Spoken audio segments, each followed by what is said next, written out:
Haleluya. Ujya sindundi umunsi ndubibihe bindi. Haleluya. Kuko no mwibabara umuntu arabikora n'ahandi hose Imana igomba gukoresha umwana w'umuntu kandi nawe urimo. Haleluya. Mwaramutse neza. Haleluya. Tugende gato mu gicete ca kabiri candika Abakorinto igice ca gatanu caho umurongo wa 16 gushika ku murongo wa 21. 2 Corinthiens chapitre 5 verset 16 jusqu'au verset 21. Icete ca kabiri candikiwe Abikorinto igice ca gatanu umurongo wa 16 kumanuka gushika ku murongo wa 21. Tugiye kurabira hamwe ijambo rivuga ngo ni kwiyemeza mu gikorwa c'Imana c'umuzuzo.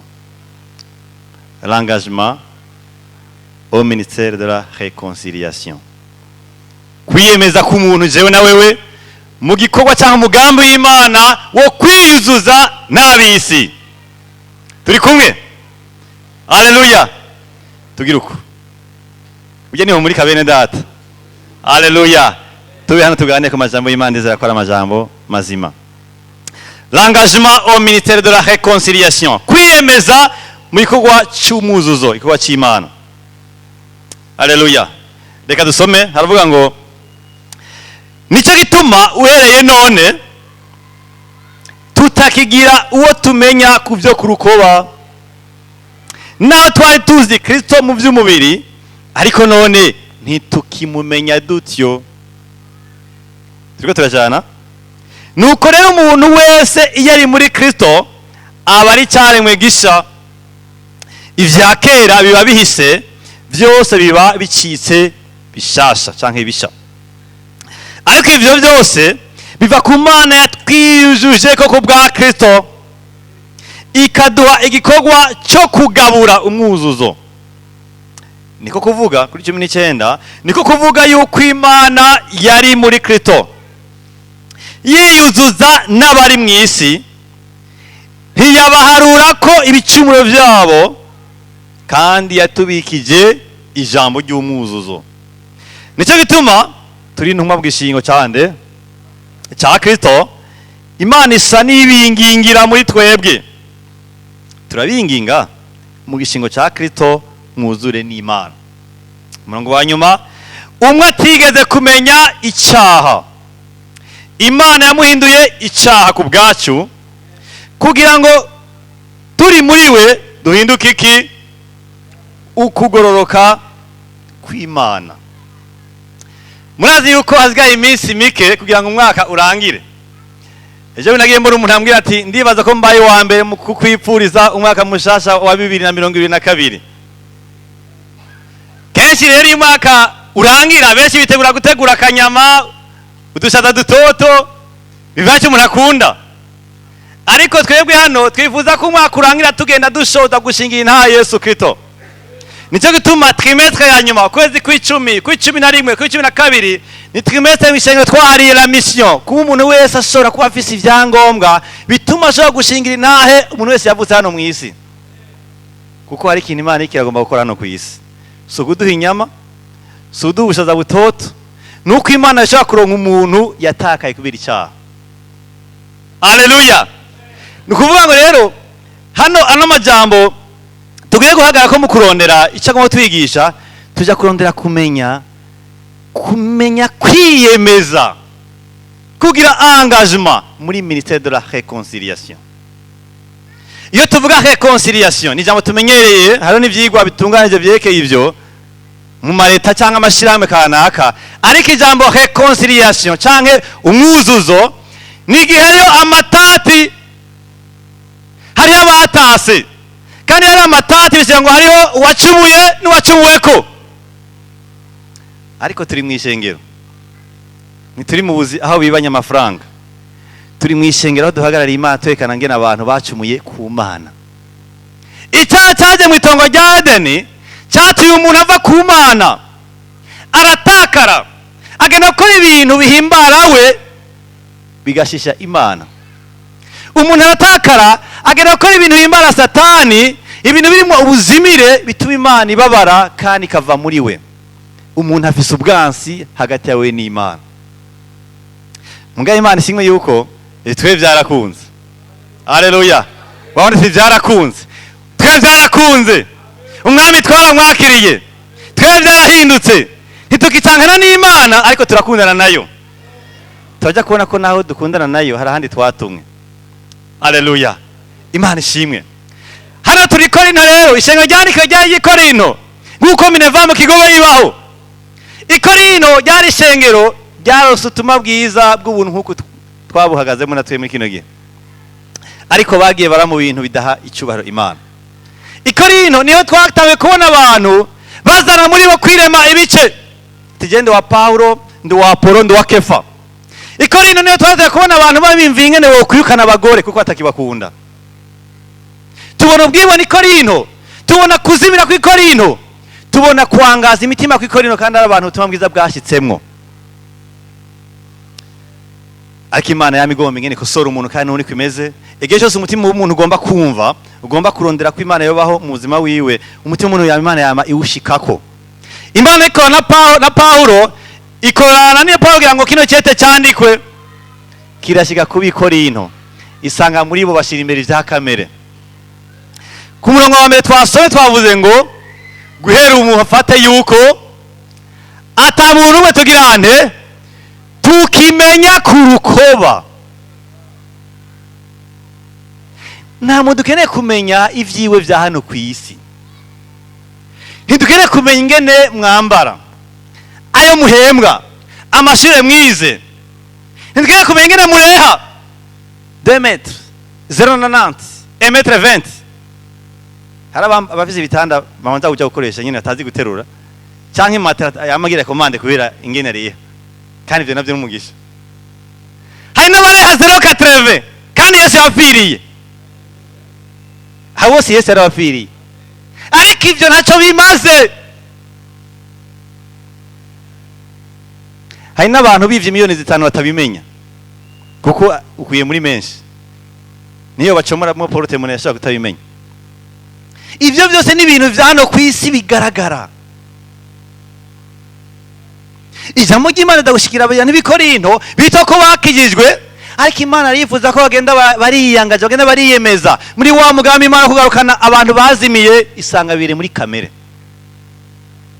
Ariko abo Imana ivyayiteye isoni cyo kuvuga ngo guhera ubu ntitukirabira umuntu tumurabiye muri kamere, tumurabiye muri kahise kiwe hano ku isi, turabiye mu butunzi afise, tumurabiye mu mashuri afise, turabiye ubwato afise mu kiyaga kibugira iki n'ahandi. Iyo umuntu ari muri kamere ntashobora kujana n'umugambi w'Imana. Mbe kamere sigura iki? Kamere n'umubiri nivyo, c'est la chair humaine. Mugabo kandi kamere asigura ko umuntu ari muri independance, ari mu bwigenge bwiwe. Aro kandi umuntu yararemwe ntakwiye kwitwara nk'umuremyi. N'umuntu yaremwe ashigwa hano ku isi, uretse ko yakunzwe gusa arateza kuganzwa. Iyo umuntu agomba kujana n'Imana, ikintu cya mbere mu cibuke cyangwa munacandike nuko muri we abona yuko Imana idakunda ibintu vya kamere. Biragoye ko numva icyo Imana ko mwirogera ubwire ubuntu bujya butumwa bwiza ugira yihane mugihe nigira muri kamere. Biragoye nicyo kintu ntaryo numva. Niyo no yumva cyanda ryanka kuko nsanzwe ngendera muri kamere. N'abantu bo muri Korinto ego ufise amatage arararoba kiyaga, ariko uje sije nkeneye ndakeneye abihana. Wowe hano bose ugenda uriyigisha ibyekeye ibyo wiza muri kaminuza y'ubugiriki, ariko ivyo simuze ngo ni bibi, mugo hari ikindi nkeneye nuko ubuzima butari mu kamere kugira ngo nyumvire ninagutuma kuri naka. Haleluya. Turi kumwe ngaha hepfo. Aha turi kumwe ngaha. Naha turi kumwe. Iyo umuntu agomba kujana n'Imana mugambi wo kugarukana abantu kuri Yesu, nuko ava muri kamere twahawe n'icyaha. Nuko ava muri kamere kamere asigura ngo ngomba kubaho ubuzima imana idakontrola, ubuzima imana itaganza, ubuzima bw'umwidegemvyo gusa.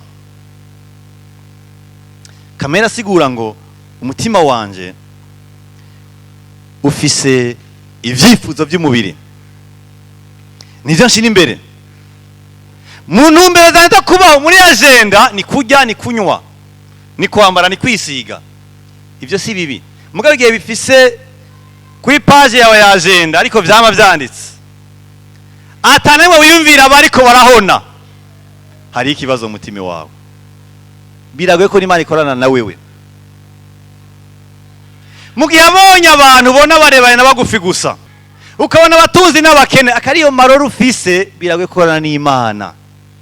Kuko ufise amarori y'umubiri, utahurira mu mubiri, ukorera mu mubiri, utegekaniriza mu mubiri, wewe nta bintu vy'Imana kuriyumvira. Biragoye cyane yuko ubona umuntu umenga akora ahantu heza, umuntu kandi ubwo bw'umenga barahuza n'umudamu wiwe, atakaye cyo kuri inzu afise ngo wongere ubone yuko ari karahona, kuko ufise amarori y'umubiri. Kamere nubwo uzi umuntu ari abamwo aba insensible ku Mana, aba umuntu Imana idakorako. Ntigera bwira Imana ngo sinagushaka, oya, kuko ivyo biragoye kuvuga. Mugo mu kuboko kwa misi yose ivyo ashimbe ni wenyene gusa. Ningene atahura n'umubiri gusa, atahurira darasher, agaprevoya darasher, agakogwa ko n'ivyo mubiri gusa, abitahura mu mubiri, agategurira mu mubiri, byose n'umubiri gusa. Ariko Imana si umubiri, Imana ni mpwemu. Imana ni mpwemu. Imana ihabwa icyubahiro, ariko nizera ko atariko muri. Haleluya. Mweho kamere ngira mwarayinesheje. Muko 10 ntimuze aho twahora ku karago ngaha, none ngira arabuka. Ntimwayikubise none muko 10 guheze, mwarayizimije, munayizirika burundu, kuko si umugenzi wacu. Haleluya. Kandi biravuga ngo mugwanye Satani n'abazobahunga. Satani yakoresheje umuntu akora kuri kamere yiwe, mweho kandi birivuga ngo uzoresha kamere azokoresha mpwemu. Kandi ngo niyo mwakagaburira muzome ko muragaburira urupfu muri mwebwe, ngo niyo mwakica mukicisha mpwemu ntimuzobura kubaho na mpwemu yera. Haleluya. Paulo aja gushika i Korinto yumva aba bantu menga n'abantu bibagiye ico bari, bibagiye icyo Imana bagize, cyane cyane bibagiye icyo Imana ibahamagarira. Nuko bahamagarira kugenda biyemeza bacana n'Imana muri wa mugambi wo gutuma abandi bantu bagaruka ku Mana. Haleluya. Haleluya. Imana ishimwe ko iyo twumva mwemba bari muri twebwe, kugira ngo kubaho kwacu kugende kunesha kamere. Iyo umuntu yambaye kamere, abonye umuntu adakijijwe abona ko ari ibintu bisanzwe. Cyane cyane yumvira kumenya arakijijwe, bambe arafise akazi, Imana yamubwiye neza afise akazi. Iyo tubonye umuntu apfuye ashaje, apfuye yarasohoye abana, retraite yiwe imeze neza, cyatuvuga ngo umuntu ni sawa vraiment.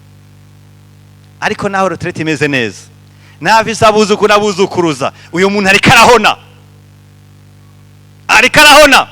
Ahubwo ikibabaje nuko yabaye imyaka myinshi, akarongora, akavyara, agakuza, akarongoza, umwami Yesu ataramwakira. Uyu muntu yarahomvye, yahomvye ubugingo. Kandi hamwe atogenda yihanye naho ri murazi ko bica birangira mu ridahera. Iyo umuntu afise kamere muri we, ntiyumva Imana ingene ibabazwa n'abatarakizwa. Umuntu agucumurira impande ukimvira uti ifa ko bamufunga gusa. Erega niyo batomufunga Imana iba yababaye. Iyo urenganye umuntu, hari abantu twabanye twatubona iminsi yose babazanye ku nkorofani kubera kuboregwa.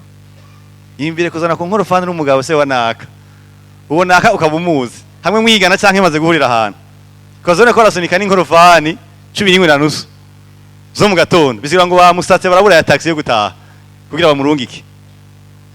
Yumvira umuntu w'umugabo yubashe muri quartier ku nkorofani imwe twara umusenyi,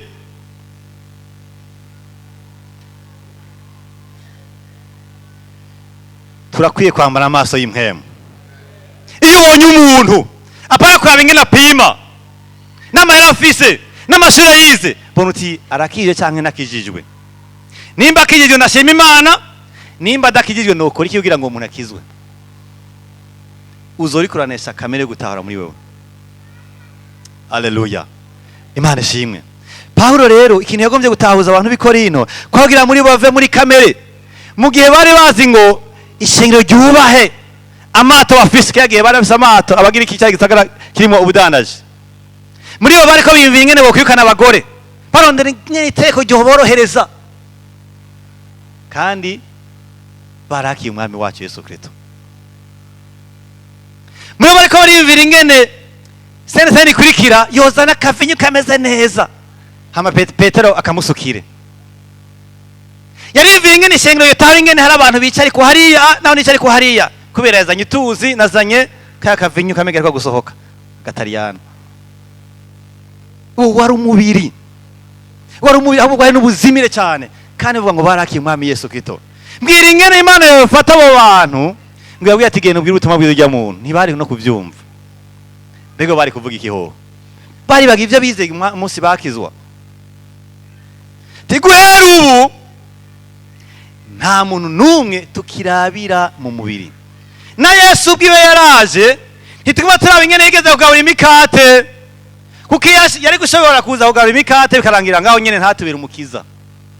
Ikigenewe muri kino gihe nuko yapfuye kandi yazutse, kuko ivyo byo dukesha agakiza. Mwene data, wambaye amarori aya. Iyo ubonye humanite, ubonye umuntu ubona iki? Iyo kurondera gutahura ubuzima bwa hano ku isi utahurira hehe? Iyo kuratekanya imyaka yawe iri imbere utegekanya gute? Iyo kurabazwa n'ibintu bimwe bya hano ku isi, rabugire tableau de colonne, ushireho ibice bibiri. Ubazwa n'ibiki wewe? Ubazwa n'ako barahona canke n'abariko baratera imbere? Ubabazwa n'iki? Ariko narakunze ijambo rimwe riri mu cete cyandikiwe Abaroma cye cya mbere umurongo wa 16 na 18. Paulo karavuga ngo rega ngo abayuda ngo n'abagiriki ngo n'abadebagura, ababarbar, abatavuga ururimi rw'igiheburayo niho bavuga ururimi rw'ikigiriki, ataho bantu ndabafitiye ideni. Muyane majambo ndumva yuko umenga hariho deni nasinyiye ko nzobaha, kuko ntarabashika ko ndababwira ubutumwa bwiza. Haleluya. Hindura amarori mwene data, hindura amarori. Ntusubire kuraba amarori y'iterambere gusa, naho ivyo atari bibi. Rondera amarori y'Imana avuga ngo abantu bariko barava ku Mana, abantu bariko ba mu bintu Imana idahimbarirwa, kandi bambara amarori avuga ngo erega nije Imana igomba gukoresha. Haleluya. Icambere dukora ku murongo wa 16 ni kunesha kamere mu buzima bwacu. Kunesha kamere. Burya hari abansi batigera bakwemera yuko bakwanka, kandi bakama mujyana. Umwasi wa mbere ndeme ko umunyarusaku ni kamere. Kamere irakwanka, ndakubwira kamwene da. Kamere irakwanka kuko igukura ku Mana ikagusubiza hehe? Kwa Satani. Kamere gutwara ahantu uba kumenga ataki kuvuga ko sava niko buzima bw'umwidegemvyo. Mugabo kamere izoguhemba kwa mutandukanye n'Imana, iguhembe nimutarakizwa no genda hehe mu muriro udashira. Ariko sivyo nifuza. Ndivuza ko ata muntu yo kumva n'amajambo ngo azarangize atakiye umwami Yesu Kristo. Ndivuza ko ata muntu yo kumva n'amajambo ngo abana yagendera mu kurondera umwidegemvyo, abo twahamagira kuba munsi y'ubwami bw'Imana. Umunsi dukita twavuze gute? Umwami Yesu ndakwakira ungirene umbere umwami n'umukiza w'ubugingo bwanje. Haleluya, Imana ishimwe. Icya kabiri nuko dusoma kuhere ku murongo wa 17 gushaka kuri 19 turaza gushaka kuri umurongo wa 21. Ndahasobe mumvirize, havuga ngo nuko rero umuntu wese iyo ari muri Kristo abari cyaremwe gisha, ivya kera biba bihise, byose biba bicitse bisha. Ariko ibyo byose biva ku Mana yatwiyujuje ko ku bwa Kristo ikaduha igikorwa cyo kugabura umwuzuzo.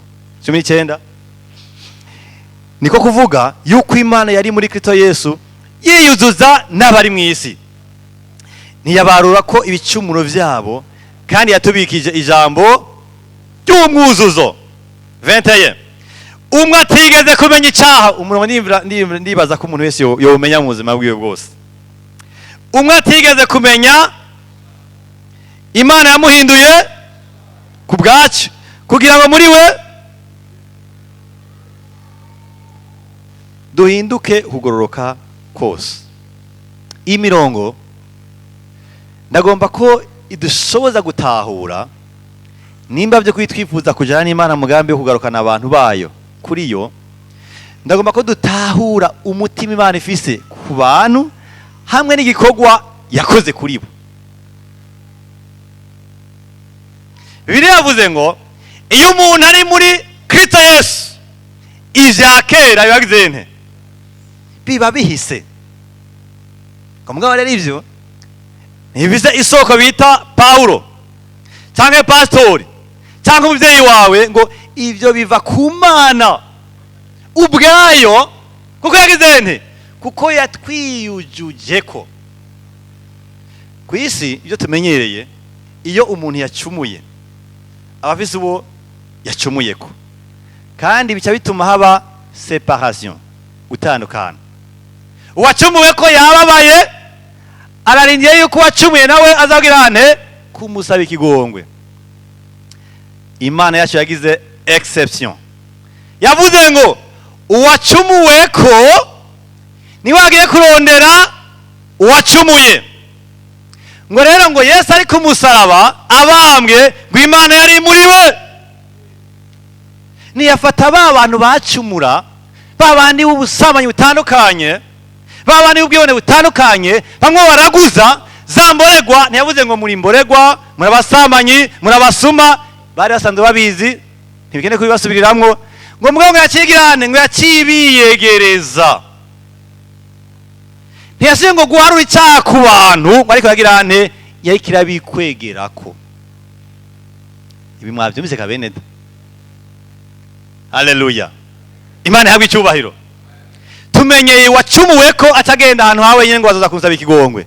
Ako tubona muri kino gihe Imana ivuga ngo mwarambabaje, mwakuze mumbabaza. Kwanza mwavuse mumbabaza, mukura mumbabaza, muriko murasaza mumbabaza. Mugabo uwemera, come on, ndagukunda, niteguye gufata ivyakera byose nkagirane nkashira muri poubelle. Birivuga ngo nkashira mu kiyaga cyo kwibagira. Haleluya. Bega birumvikana. Nindamaze guharirwa n'umuntu hano ku isi, ndazi ko muhari. Hari abahewewe amahera, hari abakuye ko ivyaha bakoze, abo barazi cyari cyo guhebegwa umwenda. Abakaye nabashinga intaye ngene nigeze gukugwa amanota 275 mu cye kimwe cya kabiri cy'umwaka w'8. 275 points. Ico gihe amateko yavuga ngo iyo page yuzuye muca muheba. Kwera rya amateka ca nkingira, page iruzura ko aho batagira ngo mwe bagati okay turayahevye. Cyarumva ntangwe ko mushasha. Mugabo nta Yesu yarimwo, nari mpawe n'itegeko gusa. Bacasura kunkura yani manota 65. Ico gice bacaduha amanota 80. Cyana hana 10 nayo. Mugo nene nabaye mu bihe byo kubona page yanje isigari nshasha. 275 bagize nte bayafuse. Hano bavuze ngo nuko iyo umuntu ari muri Kristo, ngwivyakira bigize nte biba biheze. Imana yiteguye kwibagira ivyaha byaho mugendana mu gihe muni wabwira Yesu akaja muri we, nawe yarabihevye. Nico gituma nta wundi muntu wo kubikora atari wewe. Cyangwa ndabivuga mu kanya. Aba bantu b'Ikorinto mu gihe bo bariko baba mu buzima bwo muri kahise, Imana yagombye ko basubira kwibuka yuko Imana bagize bashasha muri Kristo Yesu, kugira ngo imitima yabo babanze kwitumeza kuri Yesu, baheze baca bajana nawe muri cyago cyo kurondera abantu bakizwa. Imana ishimwe. Ikindi yavuze nuko ngo Imana ngo yafashe utakoze icyaha. Murazi ngene abantu twanka kubesheko. Yesu ntibamubeshye, Yesu bayimushizeko. Habaye imputation, vyarimuwe bikugwa ku muntu bishigwa kuri Yesu. Ngo wa undi atigeze kumenya icyaha, Imana kimuhindura icyaha kugira ngo abantu bizera bacaba muri Yesu baca bakika ukugororoka kw'Imana. Mbega urukundo, mbega urukundo,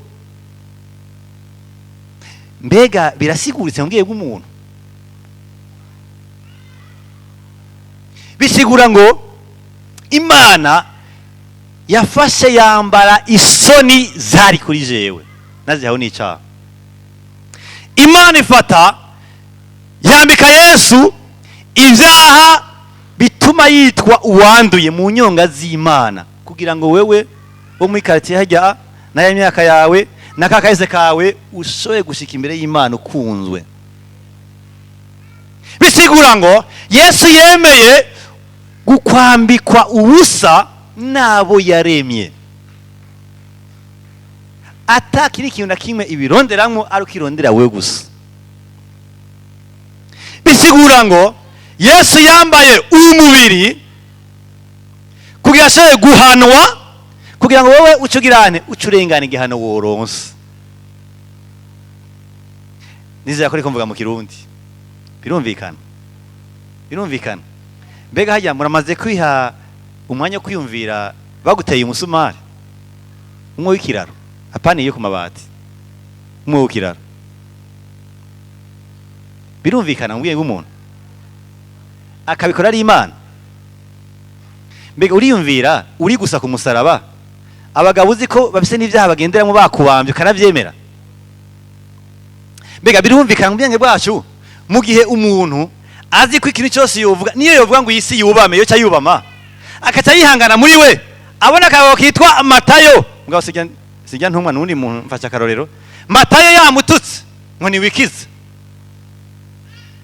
Mbega birumvikana muri we y'umubiri wiwe wuzuye icyaha kandi atakoze kivuye kuri wewe canke jewe. Ibyo turabwiyumvira. Haleluya. Katumuha amashi basi, tumuha amashi.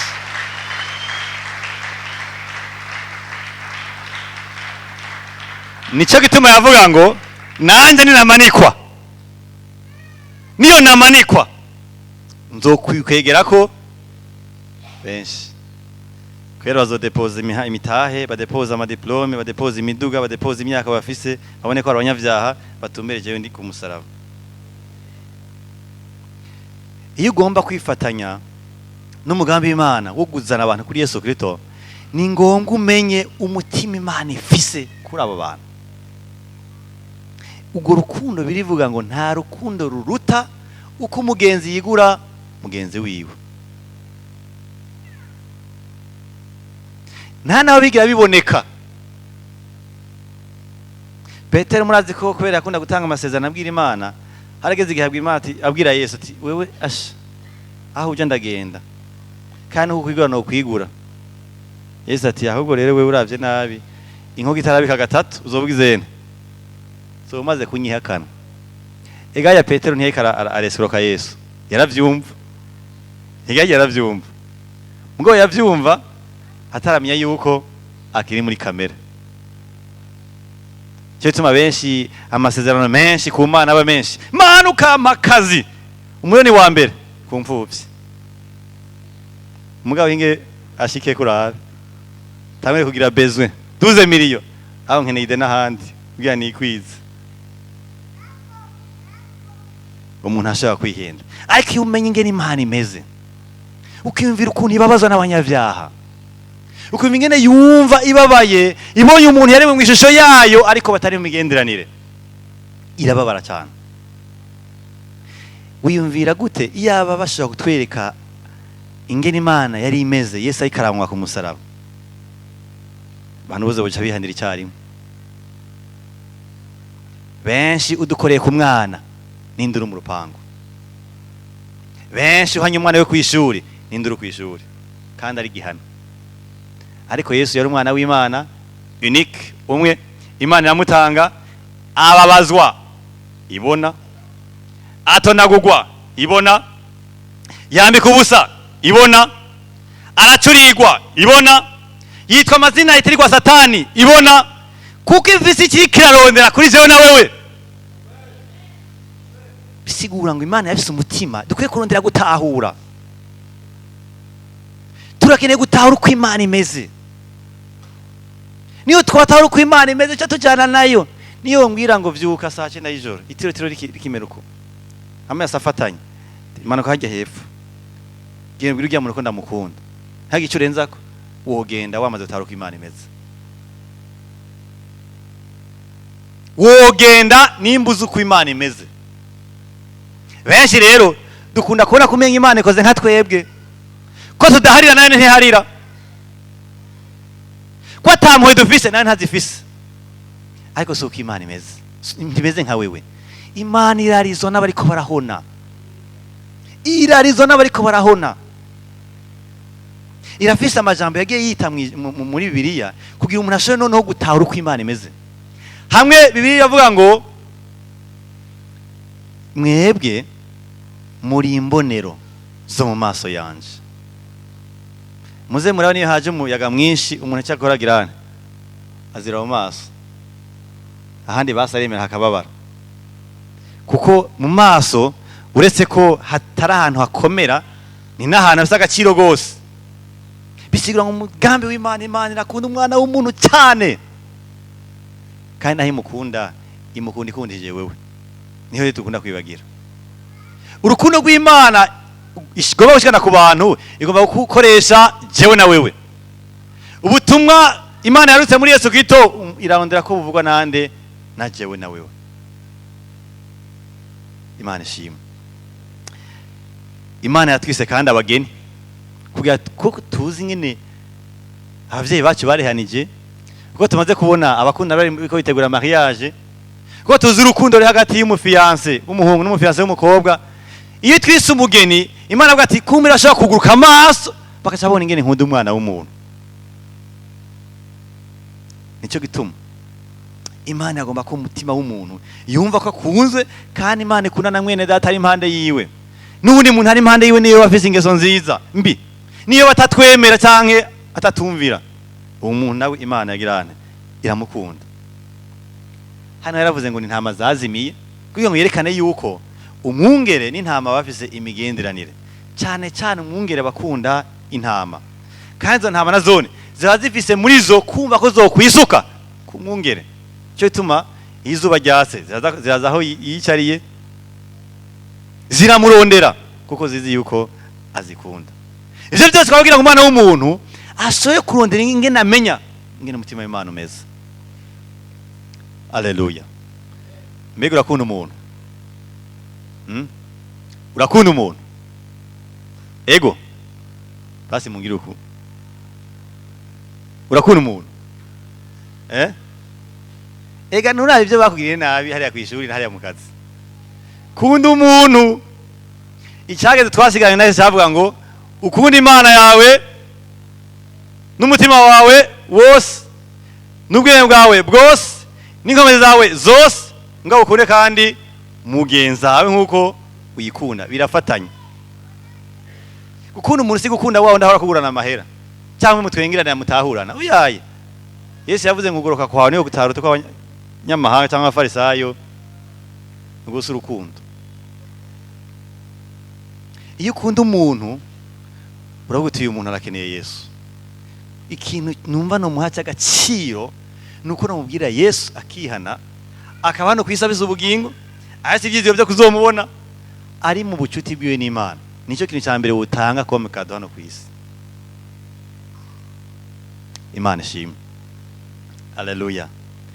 Umworo Yesu yagize uratureka kandi ko Yesu adukunda kandi akunda abana b'abantu.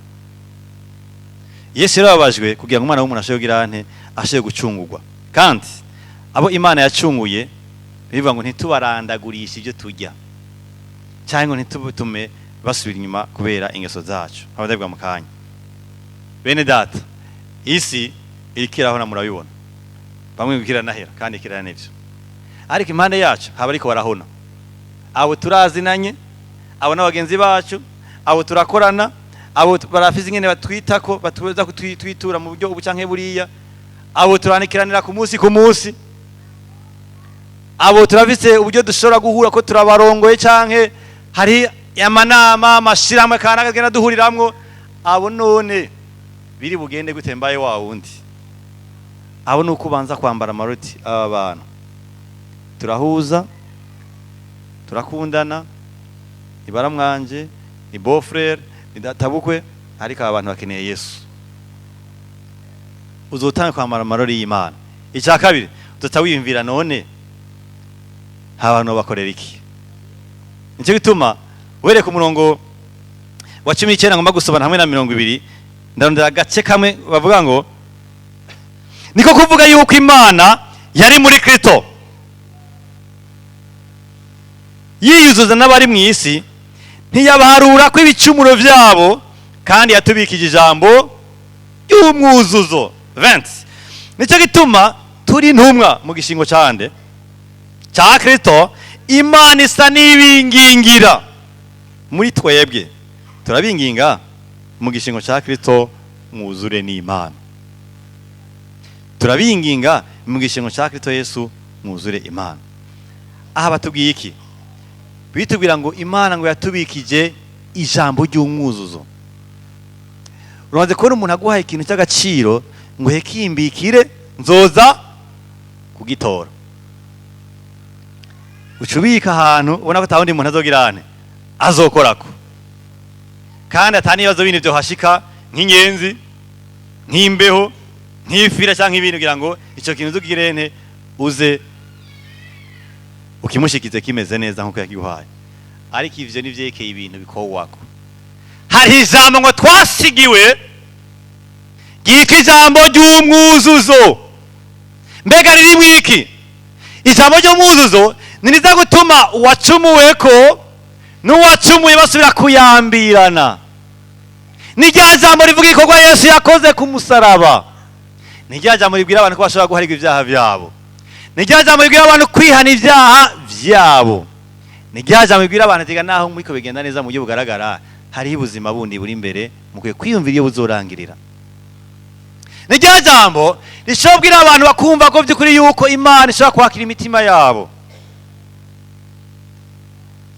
Ikintu cya mbere ufise nk'umuntu ari hano ku isi yakijijwe, asengera muri Mirevamu Kigobe cyangwa keke pare ngaho Bujumbura, ikanaho ba ku isi yose, urafise ijambo ryitwa ubutumwa bwiza cyangwa ndetse ijambo ry'umwuzuzo.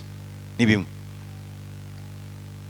hano ndabona ngo Pawulo ikigwanishwa afise muri we cyangwa ndetse igikoresho afise mu mutima wiwe kizomushoza kugenda aba umuntu yiyemeza umugambi w'Imana, nuko azi ko afise ijambo ry'umwuzuzo. Iryo jambo niryo intumwa zagenda ziravuga mu bisagara bitandukanye byo ku isi, ni naryo ufise mu kino gihe, kandi iryo jambo umenye rifise amasezerano menshi ariherekeza. Turi kumwe? Vuga uti ijambo ry'umwuzuzo. Ijambo ry'umwuzuzo apana siryo kurongera, niyo gusubiza hamwe abatasi. Mugabo ibyitwerekeye lokaki concerne si bose batasi Imana barayibabaje, ahubwo nigerekana ko abababaje Imana bashobora kugira nte kuharirwa ibyaha byabo biciye mu kwizera Yesu yababambiye ku musaraba. Imana ishimwe. Pawulo hamwe na jewe hamwe na wewe ni ngombwa dutahure yuko nimba tugomba by'ukuri kugenda tuba ibishinga nawe bya Yesu, tumenye ko dufise ijambo ry'umwuzuzo. Intumwa igihe kimwe barazifunga zitanga kuvuga ubutumwa bwiza bwashitse mu bisagara bitandukanye. Abaroma bafise ikibazo, ubutegetsi bwaho, abayuda bafise ikibazo, imiryango ifise ikibazo, amasinagoga bafise ikibazo, abantu bakozana umuvurungano ngaho iwacu, baca barabafunga bashira mu gasho. babafunze, mwemwe yacaraza afata urugi, umuryango ukomeye rwose, arawugurura acavuga ngo nimusohoke, subira kuvuga ubutumwa bwiza mu sinagogi, kugira ngo ya majambo y'ubugingo mubandanye muyavuga. Ego babafunze ko babarusha ububasha, mbwa ububasha bwa hano ku isi. Ego habaye inama y'abakuru b'imiryango, abakuru b'ubutegetsi, cyane cyane abakuru b'amadini, bose bahugiye mu nama y'uko mwebwe mugirane mufungwa, kandi babafunze.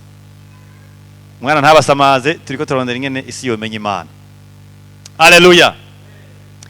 Imana cyabwira ngo vayo, banambwire muvuge ijambo rya bwa bugingo. Nicyo gituma urafise uragendana, warahawe, warabikijwe ijambo ry'umuzuzo, ariryo butumwa bwiza abantu bakeneye, kandi ntusuye kubigira ibanga. Niyo domene nizera ko duteza kuba abantu b'abanyarusaku. Niyo hantu nemere ugenda avuga ati wumvise ega Yesu nuko umwe Yesu wumva biruko yarapfuye yarazutse, kandi wihana akizera Imana imuha ubugingo budashira, ukajugenda abwira wari wese. Niyo hantu byemeye kugira urusaku, kurandagata, kuko icyo Imana ishaka. Haleluya. Imana ishimwe. Niyo muri kumenga se ho muri Haleluya. Umwami yarapfuye, umwami yarazutse, ari byo bwa data aragutumye twara ijambo ry'umuze ku bantu. Haleluya. Ijambo ry'umuzuzo ni kimwe nk'igikoresho ufise by'ukuri kugira ngo Imana igende irashikira imitima y'abantu. Iri jambo Imana ivuga iciye muri Paulo ngo Imana isa n'ibingingira muri twebwe. Abafite Bibiliya z'igifaransa bakajeramo exhorter, ngo Imana ngo irikirabe exhorta iciye muri twebwe. Mu Gifaransa ni exhorter, tumiye ku exhorter ari guhanura, kandi nivyo ntibagombye kwitandukanya niyo sanse. Mugabo wundi guhanura ni kurondera ko umuntu yofata ingingo ukoresheje impanuro umuhaye, ivyumviro umuhaye. Mugabo ugiye kuraba rino jambo insiguro yindi ari nayo yakoreje muri no murongo, yavuye muri vuga ry'ikigiriki bita parakareo. Kwinginga ni parakareo. Parakareo naryo ni jambo ryavuye mu majambo abiri. Hariho paha bisigura ngo impande ya, kwegera ikintu, hamwe na kareo bisigura guhamagara. Ni nka Imana rero ngo iri mu bantu igenda ihamagara abandi. Mugihe abantu bemeye ugenda kwegera abo bandi, bisigura ngo Imana kiragomba ko abantu bo kwegera Imana ivugiye muri inde, muri Paulo. Ni nka Imana yo gutuma ku muntu ukoresha mu nzu, ku mugenzi wawe, ko mufatanye urugendo genda kure, Imana ikamwegera ikoresheje wewe. Ni atavuga ngo Imana isa n'ingingira muri twebwe kugira ngo namwe mugire nte mwuzure n'Imana. Imana ishimwe. Iyumvire rero nawe usohotse ngaho kahawe umuntu wanditse muri agenda ati iyi somene ni naka, tuzoganira mardi ni naka, kwanza ni mwikonje canke nzorekipera ku munsi wa kane, hari umuntu ngomba kuzogenda kuraba. Uzobikura akora ikintu bita paha, umwegera, Imana kimuhamagara ikoresheje amajambo uzomubwira. Imana zobikiringinga irondera ko umuntu yoyigarukako, ikorana n'umuntu yayumviye yitwa wewe. Imana ishimwe.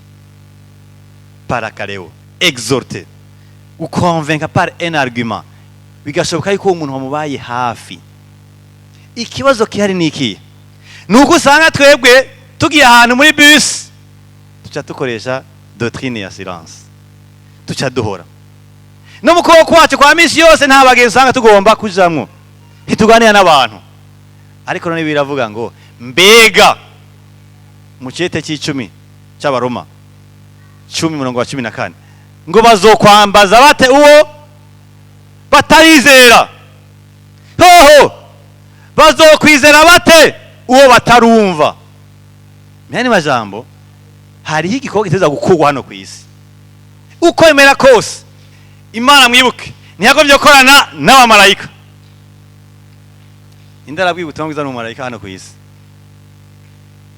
Naho waba warabwiwe n'ubutumwa bwiza mu ndoto, hari umuntu aje kuraba hano ku isi, soit pasteur cyangwa undi muntu wo muri quartier wawe cyangwa umuntu yakurongeye muri groupe biblique. Icyo nzico kugira ngo ukizwe hari umuntu wagiye kuraba cyangwa yaje kuraba.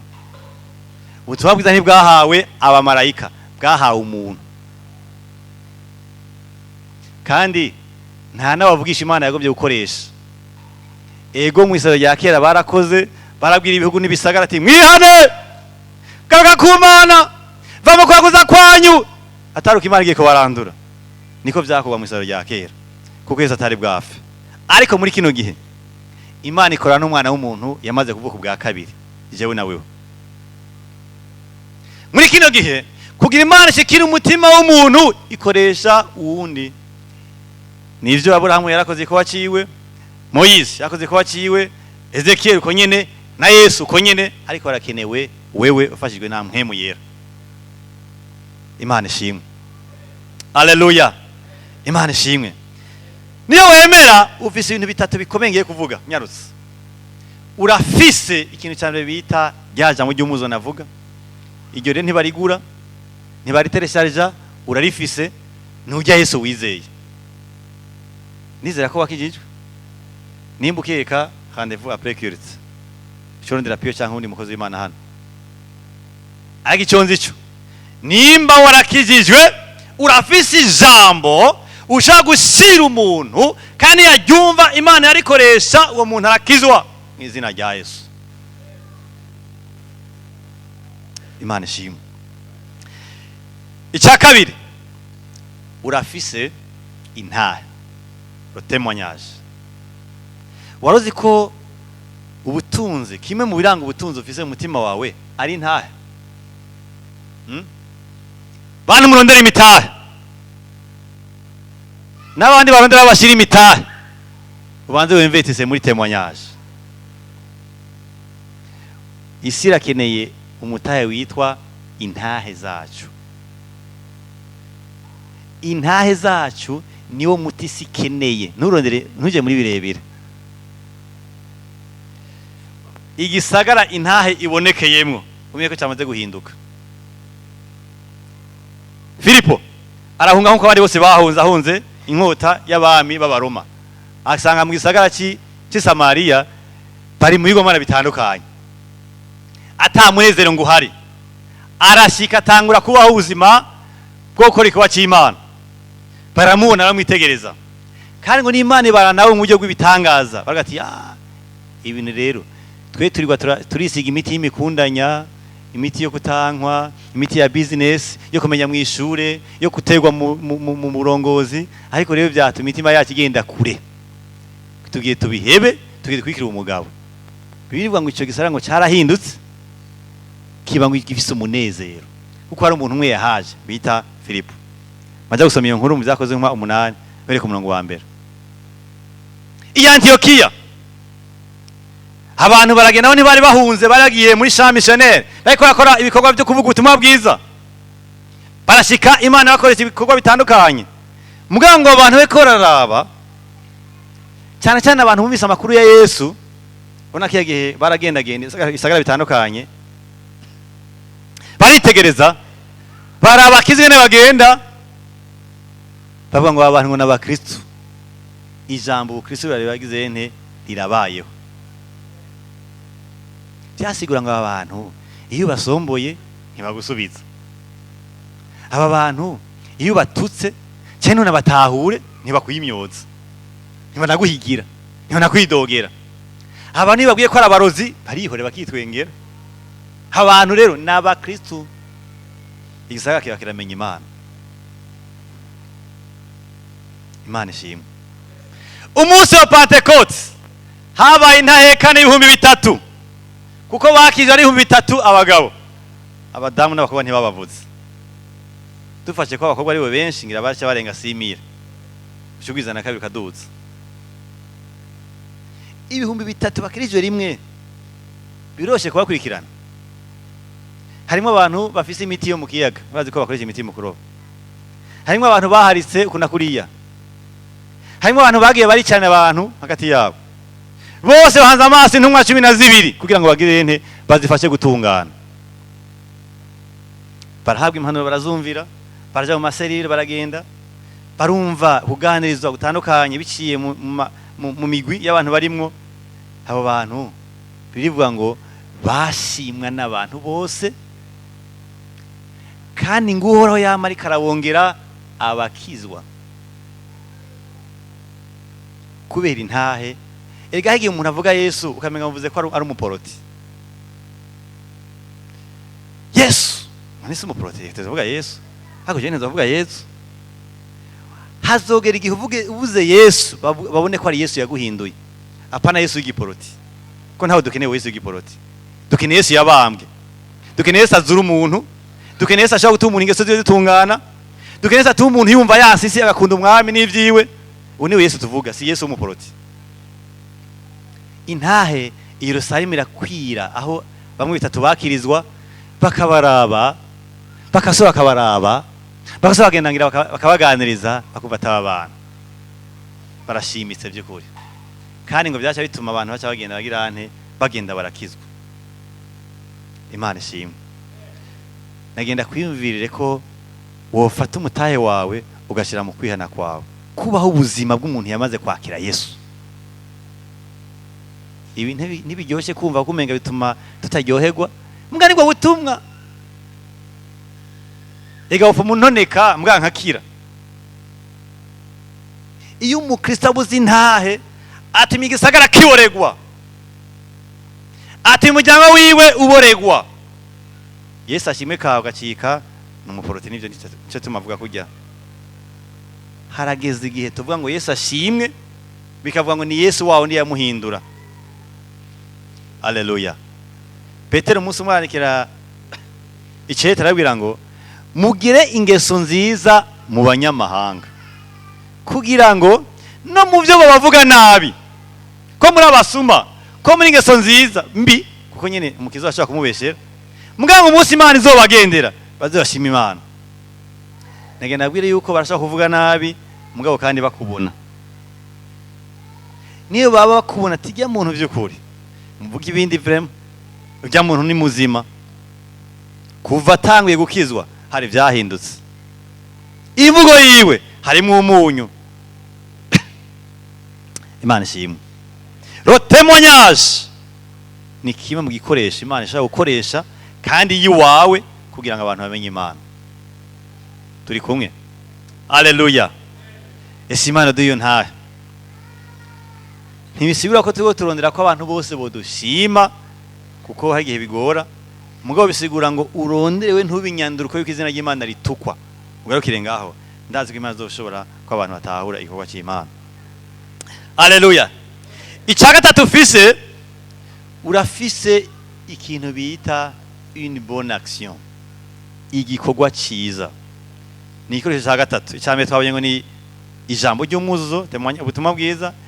Icya kabiri ni témoignage. Icya gatatu ni une bonne action. Yesu yabayeho igihe yakenewe gukora igitangaza iragikora. Hamwe yaragwiza imikate, yaragwiza amafi, yarahari icyaha, yaragira neza abantu bari mu bibazo bikomeye kugira ngo baheze batahure icyamuzanye. Nicyo gituma burya hari imitima y'abantu iba yagiye kure kubera ibyo yaciye mu miryango yabo canke mu byo igihugu cyagiye kiracamo, bakumva kumenga niyo Mana ntibaho. Ega birabaho abantu bimvira uko ukamenga Imana ntibaho, cyangwa kumva bari bwiye ngo nukuri ahantu ndi nta Mana yahankura, cyangwa akibwira ngo Imana ntiyabajya, jewe Imana yarampevye. Mugabo Imana ishimwe ko hari. Vuga uti Imana ishimwe ko mpari. Imana ishimwe ko hari, kuko bari impande yawe ntibazorira ngo barinde bapfe utarakorayo. Ntibazorinda baca guhambwa amahero ufise utazi ingene angana, kandi barakeneye pasamori y'amajana 5.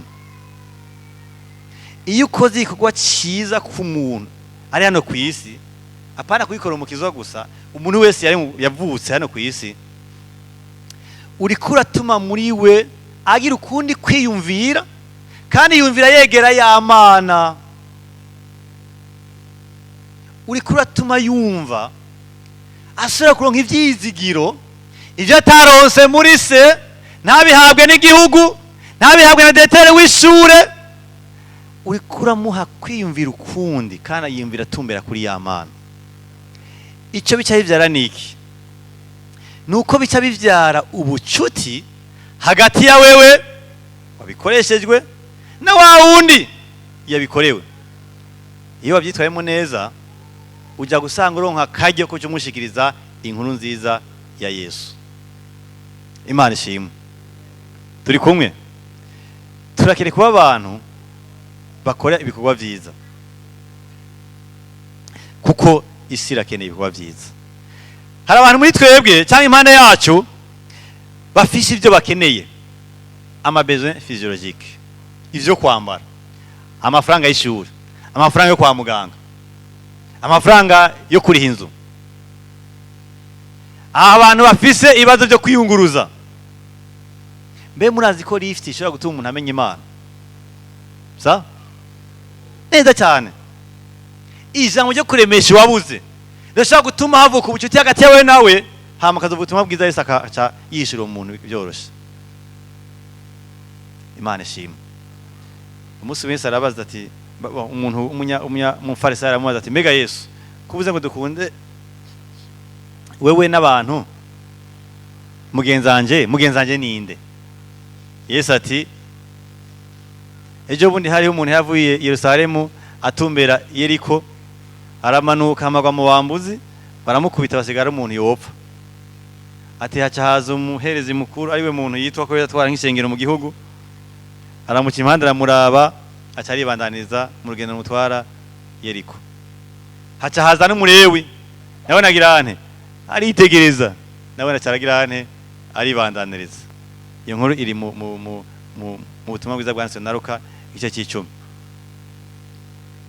Haca haza umuntu w'umusamariya atari ikintu na kimwe akora mu vyerekeye vy'impwemu, aramuraba, agira umutima w'umubabaro, aca aramwakira, aragenda aramuvuza, aramushira n'aho ashobora kubandanya akirira, arasiga n'amahera make azogira ane azobandanya amufasha.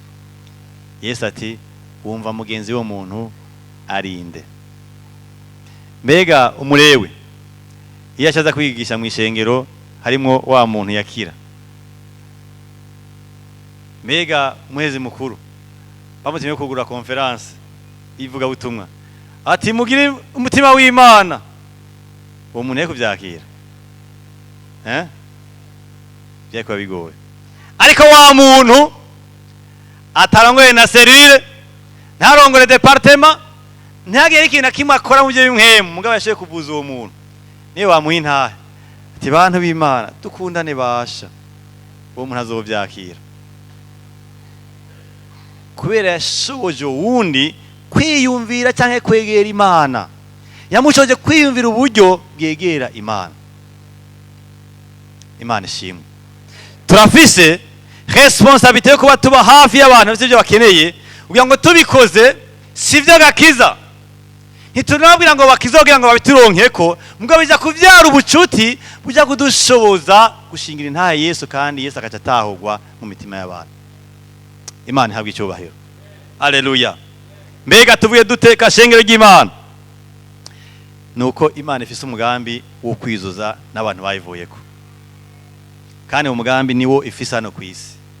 Irekeye ko abantu bacumuye kuri cyabaye mu itongo rya Edeni bagaruka ku Mana.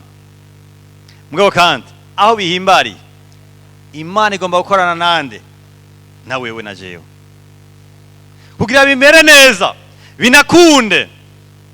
Nuko wewe uva mu buzima bwa kamere, nuko uva mu buzima bwo kubona isi muri kamere kumenga biraguhagije.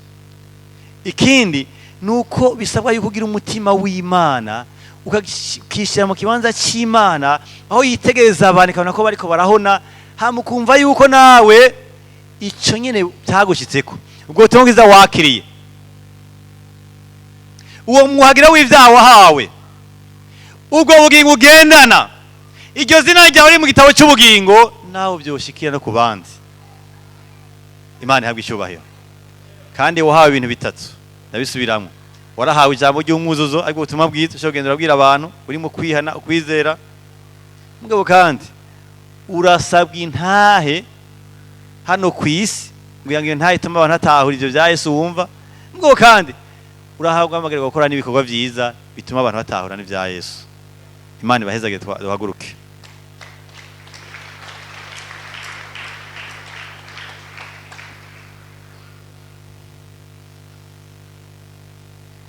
Haleluya. Ntidukwiye kuba abantu batazi icyo Imana ikirakora hano ku isi. Imana irafise ibintu yagira duha hano ku isi by'umugisha ni sawa, kandi n'ibindi irabikora. Mugabo hari ikintu Imana ikirakora kandi yatumenyesheje nuko Imana yifuza ko abantu bagirane bayigarukako. Kugira ibishikeko hari ukwiyemeza ukenewe hagati yawe n'Imana. Haleluya. Mana turaguhaye icyubahiro. Turagushimiye cyane kuri Imana yo kwizegwa. Wahisemo kutunikira Yesu kugira ngo imitima yacu imwakire. Imaze kumwakira ka Yesu ikorane nawe kugira ngo abandi bantu bayimenye Imana. Mwami turasenga imitima yacu uduhe kuguruka amaso, uduhe kwiyemeza hamwe nawe Mana. Ntiduhamagara Aburahamu, ntiduhamagara Moyize canke Paulo canke uwundi, ariko turemeranya nawe Mwami. Turavuga ngo udukoreshe Mana. Udukoreshe kugira ngo abo tugenderamwo, abatuzi, abatwitura, abo twitura, abo dukorana, abo tunganya imyaka, abo duhuza, Mwami tubabwire ubutumwa bwawe. Maze Yesu abwe icyubahiro muri byose Mwami. Yesu ndagushimiye gose. Ndagomba ikintu bw'Imana nawe coba kimwe. Ugira ikintu kimwe ubw'Imana ama turangize. Niki wasanze hari ikintu wohindura? Niki wumva wokora? Nindi yagomba kuza mu vyumviro vyawe? Niye wabonye wigaye? Gira ikintu vuze. Umutima wawe kuri imbere yayo. Nimba usezerana usezerane, nimba wiyemeza wiyemeze. Ariko Imana ihabwa icyubahiro Mwami. Yesu nagushimiye gose. Ugane n'umuntu wari wese hano. Mana ndazi ko hari abantu benshi impande yacu, uduhuza nabo, utuma duhura, udushoze kwabera umugisha mu kubabwira ubutumwa bwawe Mwami. Udushoze Mwami ko imitima yacu kwama igira muri kamere, tubaye insensible kuvyekeye ingene isikiraho, ariko tubone kubabaye nawe. Maze Mwami Yesu tugico dukoze, dusohore ururimi rwacu tuvuge ubutumwa bwiza bwawe, kandi dushoze gutunganya ingeso zacu kugira ngo Mwami Yesu ntubitsitaza, aho tuba abandi Mwami bagushingira intahe, bigatuma isi imenya ko Yesu twakiriye atari dini ahubwo ari ubuzima buhindutse Mwami. Urakoze kuri Imana igira neza mu izina rya Yesu. Amen.